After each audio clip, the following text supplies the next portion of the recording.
Alors, Mercedes a présenté ce soir sa EQS, officiellement donc révélée, ça y est. On a toutes les caractéristiques. Équivalente à une classe S, le trop de gamme de Mercedes, la Mercedes EQS vient d'être présentée dans sa version définitive, déclinée en deux versions, elle sera lancée à l'automne.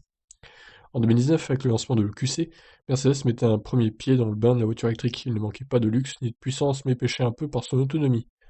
2 ans plus tard, Mercedes propose sa première voiture développée sur une plateforme spécifique. Comprenez que cette EQS ne repose pas sur une base de thermique. Elle inaugure la plateforme EVA, qui sera le socle d'autres véhicules comme le QE. Alors, passons directement aux dimensions. Waouh! 5,22 m de long! Oh la vache, le paquebot! 1,92 m de large, presque 93 d'ailleurs, et une hauteur de 1,51 m. Volume du coffre 610 litres et jusqu'à donc 1770 litres, les sièges arrière rabattus. Les photos donc de l'intérieur. L'intérieur est magnifique, hein, il faut le dire hein, quand même. C'est un cocon quoi, c'est un cocon le truc. C'est magnifique. Franchement, il n'y a rien de mieux quoi pour l'instant. Déjà connu depuis plusieurs semaines, l'intérieur de la Mercedes EQS se caractérise par le bloc à 3 écrans OLED Hyperscreen de 12,3 pouces pour les conducteurs passagers et un central de 17,7 pouces. Cette guerre numérique équipera les modèles les plus luxueux, ceux d'accès étant plus conservateurs. L'ambiance de l'EQS de présentation joue sur le contraste avec le cuir blanc intégral, mais des intérieurs noirs plus classiques seront au catalogue. Les meilleures places sont à l'arrière, avec des sièges pouvant vous donner un massage à la demande, tout en profitant d'une ambiance sonore, forestière ou maritime. Pourquoi pas? C'est sympa. Alors, il y aura deux versions à 4 roues motrices, à 4 roues directrices, attention, pour le lancement donc. EQS 450+, moteur arrière, propulsion, puissance 333 chevaux et couple de 568 Nm. EQS 580 informatique, deux moteurs, 4 roues motrices, avec 523 chevaux et 855 Nm au cumul. D'accord, donc la version 450+, ce sera juste une propulsion, ce sera pas une 4 roues motrices. D'accord, très bien. Donc les deux versions incluent la plus grande batterie, culminant à 107,8 kWh de capacité. Celle-ci permet 770 km d'WLTP. Une seconde batterie de 90 kWh arrivera plus tard probablement sous le nom de EQS 450. L'autonomie est folle hein, quand même, 770 km quoi. Pour les deux variantes, la puissance maximale de recharge atteint 200 kW en courant continu. C'est inférieur au modèle d'Audi et Porsche, mais suffisant pour récupérer 300 km en 15 minutes, selon Mercedes. Ouais, franchement, 200 kW, ça va encore. En courant alternatif, la grande berline de Mercedes proposera 11 kW dans la version de base ou 22 kW en option. Ok, très bien. Alors, le 0 à 100, la version propulsion, la battra en 6 secondes 2, et la version 4 motrices, 4 secondes 3. C'est pas folichon, hein, la version propulsion, pour le coup. 6 secondes 2, mais en même temps, je pense que c'est une voiture assez lourde. Ah oui, ah oui, c'est très très lourd, effectivement.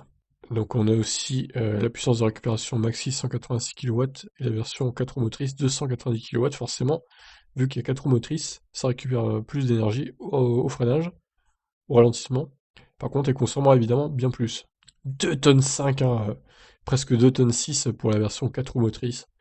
C'est incroyable, c'est juste incroyable. Là franchement, donc une photo de face, de côté, de l'arrière. Bah elle est belle, hein, franchement elle est belle.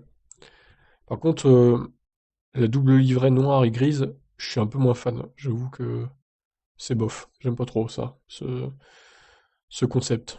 Au volant, le conducteur pourra choisir entre trois modes de régène. Une conduite semi-autonome de niveau 3 complétera l'offre en 2022, permettant de quitter la route des yeux ou d'envoyer la voiture se garer toute seule. En plus de ces deux premières versions, la filiale Sport AMG donnera naissance à une troisième variante, la AMG EQS 73, non à confirmer, avec des détails extérieurs légèrement différents. Cette version sera plus puissante et développera 751 chevaux. Les freins, châssis et même la signature sonore seront adaptés à cette AMG électrique, qui devrait plier le 0 à 100 en moins de 4 secondes. Alors, niveau performance, c'est pas la folie hein, chez Mercedes quand même. On est assez loin des performances de la Plate Plus, par exemple, de chez Tesla, qui promet le 0 à 100 en 2 secondes, voire moins, ça se trouve, ou de la Tesla Roadster deuxième du nom, qui va bientôt sortir, enfin, dès l'année prochaine aussi. L'accélération, c'est pas fou chez Mercedes. Bon, je pense qu'ils ont plus misé sur le côté luxueux que sur les performances, par rapport aux concurrents du même prix, on va dire. Alors les tarifs justement, luxueuse et performante, cette Mercedes électrique ne sera pas donnée. Le constructeur ne communique pas encore les tarifs, mais le QS 450 Plus devrait démarrer largement au-dessus des 100 000 euros. Il faudra ensuite la comparer à ses rivales, la berline de Stuttgart se positionnant face à la Taycan et la Model S. La production de la Mercedes EQS débutera en août 2021 pour des livraisons attendues à l'automne. Son lancement devrait débuter par une série limitée Edition 1. Alors les photos, c'est la fin de l'article. Voyons donc les photos. Ah non, la couleur noire et grise, ça le fait pas du tout, j'aime pas du tout.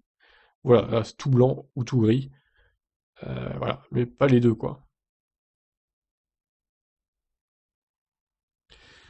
Bon, bah écoutez, voilà, on n'en sait pas plus hein, sur les tarifs.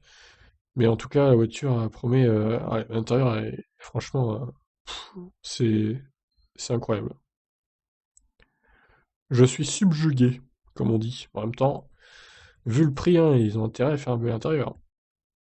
Voilà donc pour cette EQS qui aura vraiment une autonomie incroyable aussi, 770 km VTP, c'est du jamais vu pour l'instant. Même si la Plaid Plus, globalement, elle devrait atteindre les 800 km d'autonomie, donc bon, ça reste à confirmer quand même. On verra bien. Par contre, le point négatif, c'est clairement le poids, hein. 2 tonnes 5 pour une berline. Et puis c'est sa taille aussi, sa taille 5 mètres 21 quoi. Et 1 mètre 93 de large. Il va falloir un garage immense hein, pour la rentrée. C'est incroyable. Bon bah écoutez, sur ce je vous laisse. Qu'est-ce que vous en pensez de cette Mercedes EQS? Ciao ciao.